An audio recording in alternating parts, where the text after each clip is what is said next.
उदयपुर से बड़ी खबर। कोटड़ा की पीपला माध्यमिक विद्यालय के 2 कमरे भरभरा कर गिर गए हैं। बीती रात 8 बजे के आसपास ये दोनों कमरे गिर गए। भवन गिरने की आवाज पर सरपंच और आसपास के लोग मौके पर पहुंचे। स्कूल के 2 बाकी बचे कमरे भी जर्जर हालात में हैं। ग्रामीणों ने स्कूल के प्रिंसिपल हेमंत कुमार को कई बार अवगत भी कराया है। स्कूल में 250 बच्चे पढ़ते हैं और वहीं सूचना के बावजूद कोई भी शिक्षा विभाग का अधिकारी मौके पर नहीं पहुंचा। स्कूल के कमरों के गिरने से ग्रामीणों में भारी आक्रोश है। देर रात हुए हादसे से एक बड़ा हादसा यहां टल गया है। अगर यही हादसा दिन में होता तो ये बड़ा हादसा हो सकता था, बड़ी जनहानि हो सकती थी। तो उदयपुर से खबर है, जहां कोटड़ा के विद्यालय के 2 कमरे भरभरा कर गिर गए।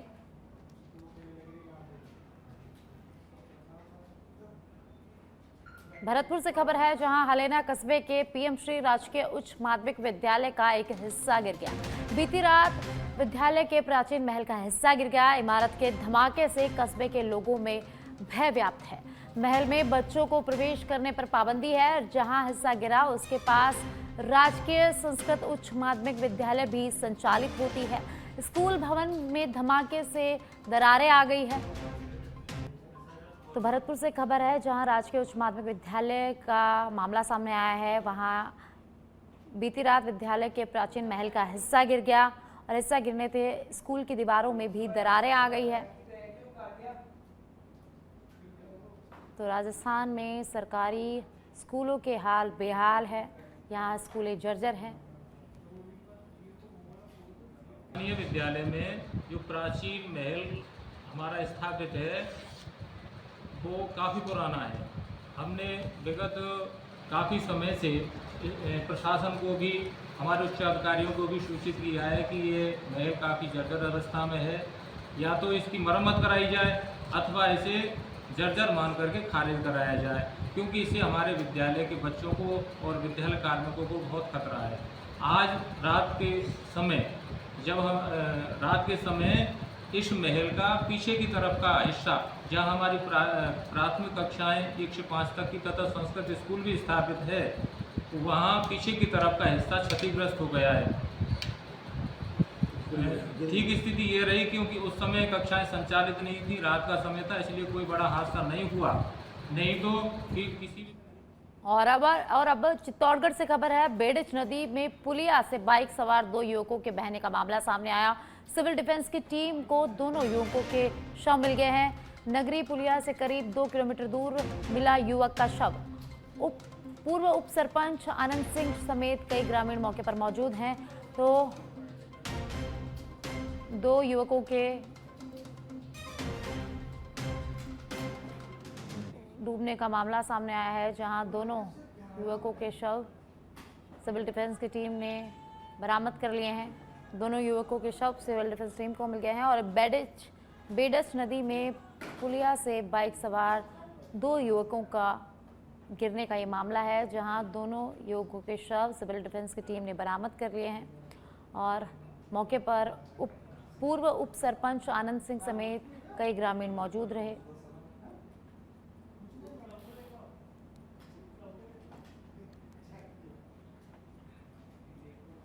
जयपुर के चोमू से खबर है, जहां चोमू एसएचओ प्रदीप शर्मा संकट मोचक बने हैं। मानवता की मिसाल एसएचओ प्रदीप शर्मा यहां बने हैं। कावड़ यात्रा के दौरान युवक बेहोश होकर गिर गया था। एसएचओ प्रदीप शर्मा ने मौके पर पहुंचकर उसकी सहायता की।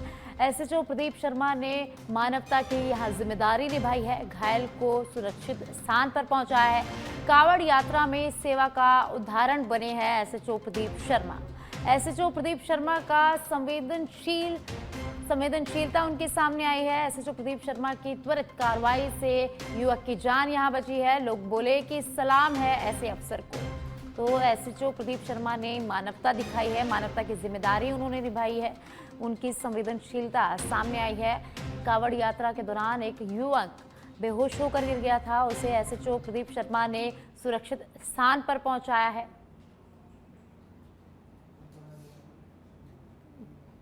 तो चोमू से खबर है, जहां एसएचओ प्रदीप शर्मा मानवता के मिसाल बने हैं। कावड़ यात्रा के दौरान युवक बेहोश होकर गिर गया था।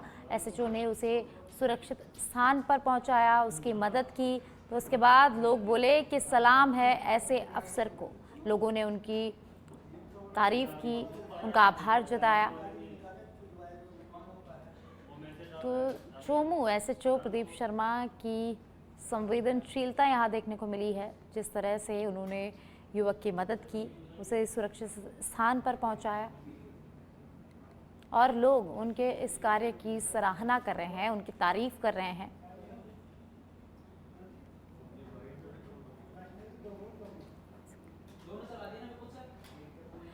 तो चोमू से खबर है, जहां एसएचओ प्रदीप शर्मा मानवता की मिसाल बनकर सामने आए हैं। उन्होंने मानवता की जिम्मेदारी निभाई है।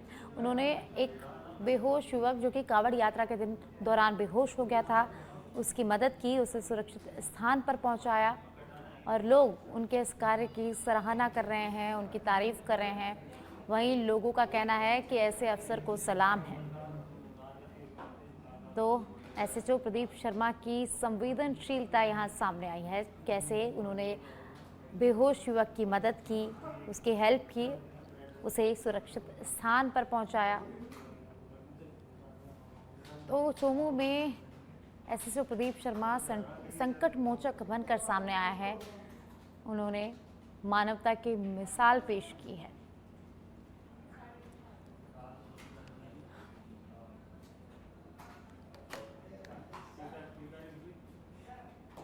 चलिए आगे बढ़ते हैं। चोमू में जल तांडव। चोमू मुख्य बाजार में बारिश का कहर देखने को मिला। पानी में बहती बाइक यहां नजर आई, गाड़ियां पानी में बहती नजर आई हैं। तेज बारिश से बाजार जलमग्न हो गया है। राहगीरों और दुकानदारों को यहां भारी परेशानी का सामना करना पड़ रहा है। स्थानीय लोगों ने बहती बाइक को यहां बचाया है। चोमू में आधे घंटे की बारिश ने निकासी व्यवस्था की यहां पोल खोलकर रख दी है। मुख्य बाजार दरिया बना, दुकानों में यहां पानी घुस गया, जिससे व्यापार प्रभावित हो गया है। बारिश के बाद राहत की जगह आफत आई है। नालों की सफाई पर भी यहां सवाल उठे हैं। चोमू से खबर है, जहां आधे घंटे की बारिश ने निकासी व्यवस्था की पोल खोल दी। जगह जगह पानी भर गया, जिससे राहगीरों, दुकानदारों सभी को भारी परेशानी का सामना करना पड़ा। यहाँ गाड़ियां पानी में डूबती नजर आई। लोगों ने डूबती बाइक को यहां बचाया है और भारी बारिश के चलते व्यापार में भी यहां भारी नुकसान देखने को मिला है।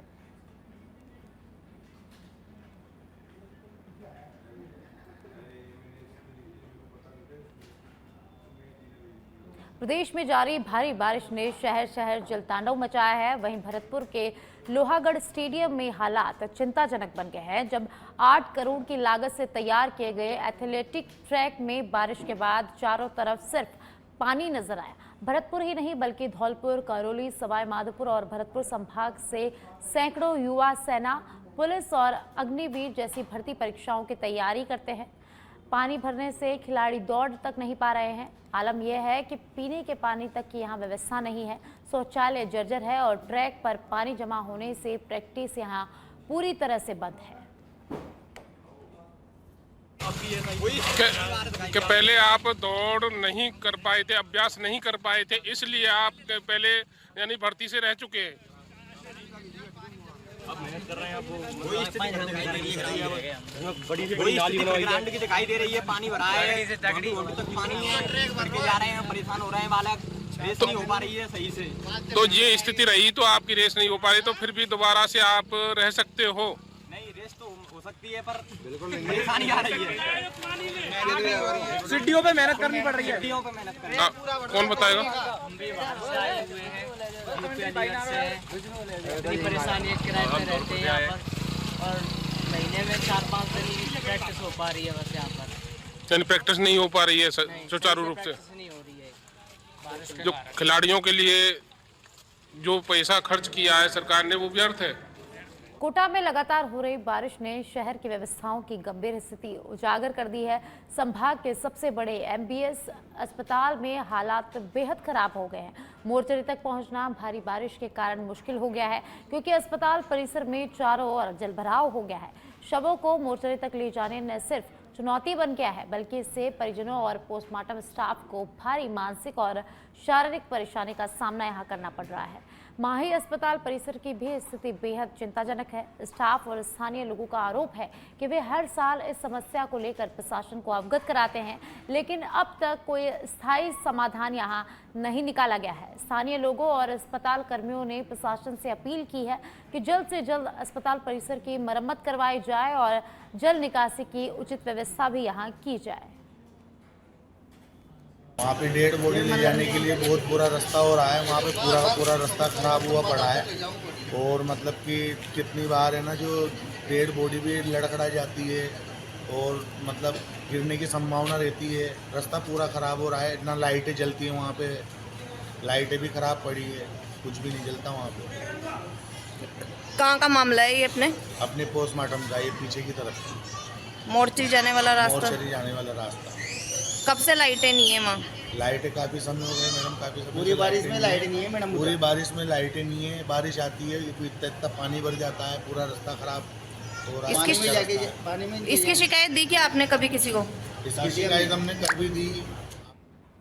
कोटा के सांगोद के लटूरी पंचायत के डूंगरपुर गांव के मिडिल स्कूल परिसर में लगातार जारी भारी बारिश के चलते जलभराव हो गया। भवन की हालत पहले से ही दयनीय हालत में होने के कारण कभी भी गिर सकता है। सूचना पर सांगोद के मुख्य ब्लॉक शिक्षा अधिकारी मौके पर पहुंचे और भवन का उन्होंने जायजा लिया। उन्होंने भवन को नकारा घोषित करते हुए छात्रों को बिठाने के लिए मना कर दिया है। CBEO ने कहा कि ग्रामीणों के साथ बैठक कर छात्रों के बैठने के लिए उचित व्यवस्था करें। उन्होंने कहा कि डूंगरपुर स्कूल के 4 कमरों को जमीजोत किया जाएगा। नया भवन बनने के बाद ही छात्रों को स्कूल में बिठाया जाएगा। डूंगरपुर गांव के मिडिल स्कूल की हालत काफ़ी दयनीय है। करीब 3-4 वर्ष से 2 कक्षा कक्षों की पट्टियाँ टूटी हुई है।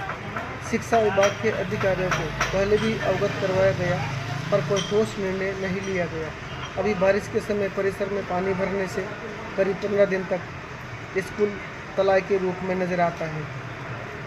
CBO द्वारा किए गए निरीक्षण में बारा के छबड़ा क्षेत्र की हन्याहेड़ी पंचायत के नवाबपुरा गांव में विद्यालय से गांव को जोड़ने वाली पुलिया बीते 4-5 सालों से टूटी पड़ी है, जिसके चलते ग्रामीण और स्कूली छात्र इस बारिश के समय में आने जाने के लिए काल से गुजरने के लिए मजबूर हैं। ग्रामीणों ने बताया कि पुलिया टूटी होने की समस्या के चलते पिछले 8 दिनों से स्कूल भी यहां बंद है।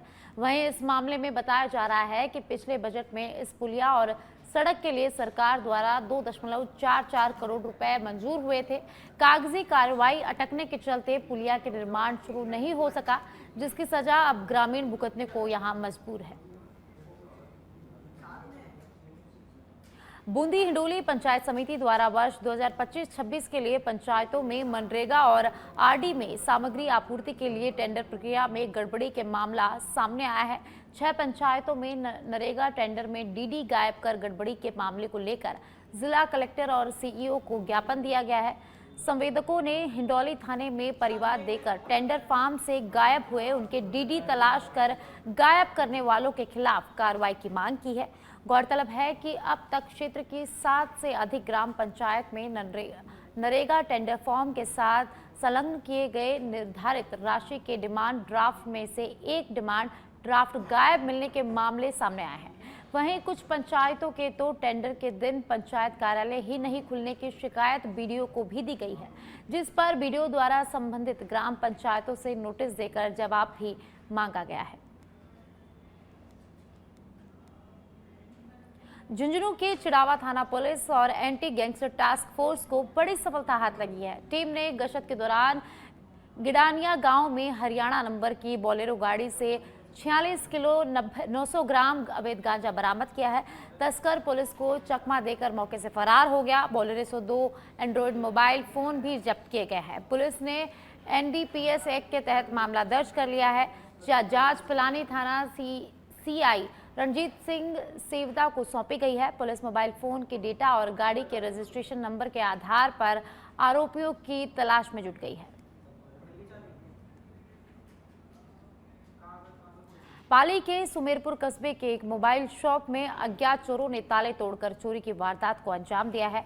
चोरी की यह वारदात दुकान में लगे CCTV कैमरे में कैद हो गई है, जिसमें 2 से 3 युवक चोरी करते दिखाई दे रहे हैं।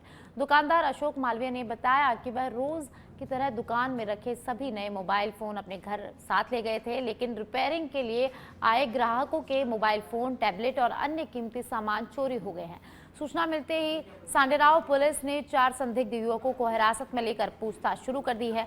मारवाड़ गोडवाड़ जन कल्याण सेवा समिति अध्यक्ष जयदेव सिंह राणावत, सांडेराव और अन्य ग्रामीणों ने इस घटना पर कड़ा आक्रोश जताया है। ग्रामीणों ने बताया कि गांव में 32 सीसीटीवी कैमरे भामाशाहों के सहयोग से लगाए गए थे, लेकिन ग्राम पंचायत की लापरवाही के चलते ये कैमरे लंबे समय से बंद पड़े हैं।